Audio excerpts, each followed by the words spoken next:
June and we are finally saying goodbye to Port Stephens. The wind has subsided enough for us to leave. We've sorted our leaky pipe problem out. We are heading north for Forster tonight, hopefully. That's what it's looking like. Looking west in Port Stephens. Still quite windy, probably about 15 to 20 knots. White caps there. And that is the direction that we are heading.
Navigating in cold, sharp bay brought to Island, as there may also be debris in water.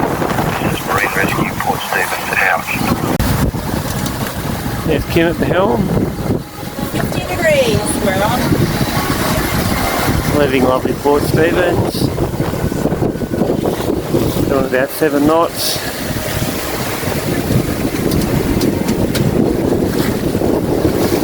Lovely Port Island in the sun. Up ahead, about 4 miles.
had a dream run to Forster today. It took us about 7 hours. We were averaging about 7 knots, which was fantastic. Here's the bridge from Forster to Tuncurry.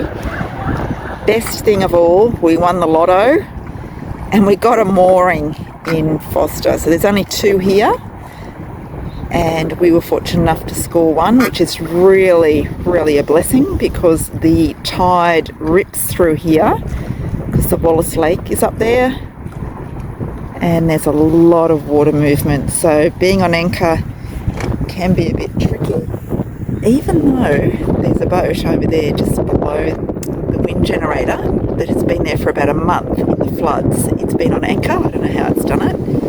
It's gone pretty well. Just panning back around. Thank you, Volunteer Marine Rescue, for looking after us up the coast today. Awesome job again. We had a dream run up the coast, but we had a little bit of an eventful end just before we came in the bar. What happened? Well, I think because we were going so fast without the motor on, I think the water travelling past the water intake for the salt water pump that cools the engine, I think it sucked a bit of water out. So it took a little while to prime it when we started the motor. But luckily I put this system in a while, like years ago. If you can see this handle here. Yep, got it. So I can actually shut the seacock off, which feeds the seawater pump, and I can charge it with fresh water. So what that does is it basically will, when I store the boat, I can store the boat with fresh water in the heat exchanger, which is really, really good because it helps get rid of any calcification, etc. I can also use it for priming the water pump.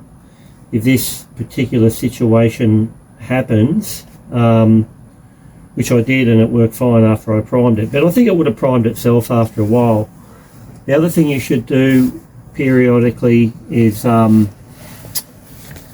check the sea strainer for debris, and the way you do that is firstly you obviously shut off the seacock here so that no water can travel through the hull and through your sea strainer. And then the next thing you do is you undo these clever little captured wing nut studs, just like that. And Kim's going to hand me a cloth from the sink. Away.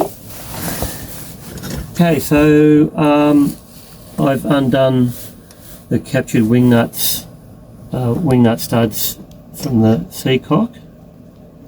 That's the top plate. That's the clear viewing plate which sits in there. And this part here is the gasket. And that'll go on there. So they're all off now. I'll give them a bit of a clean up. This is the actual sea strainer part here. And you can see it's not too bad. So we're eliminating anything being in the sea strainer today that would have caused that issue? Oh, no, I don't think so. Okay. No, it's pretty clean. I will give it a clean anyway. Got a bit of fish around here. Make sure there's no crabs or dolphins. No, that looks pretty good. And that's about it. I'll reassemble it when I've cleaned it. Thank you. And because you're a good boy, you can get out of the naughty corner. So after we've cleaned the sea strainer, we've just got to make sure that the silicone gasket surfaces are nice and clean. They don't have any debris on them. Same with the mating face on the sea strainer itself, which I have. And I always use some silicone grease on the gasket.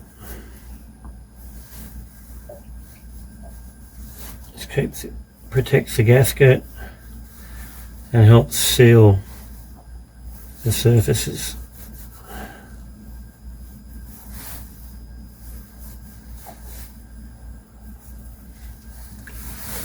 This goes back in, back on the top there like that. Mm-hmm.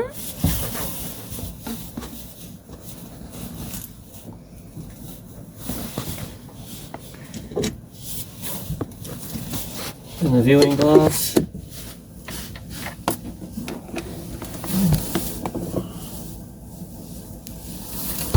And then the clamp face, which got to make sure that the writing is facing upwards so that the recess presses onto the glass face, like so.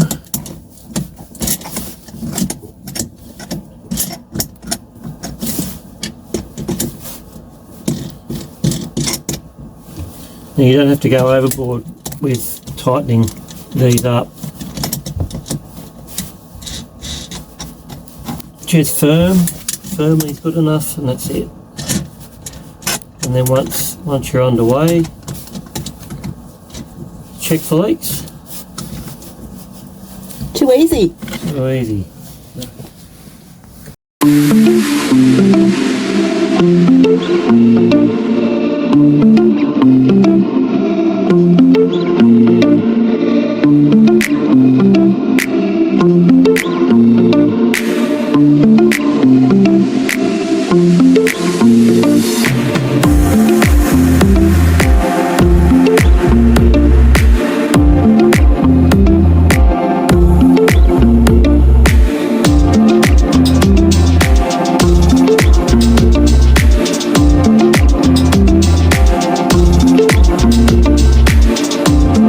So 7 o'clock at night, after arriving here a couple of hours ago on the incoming tide.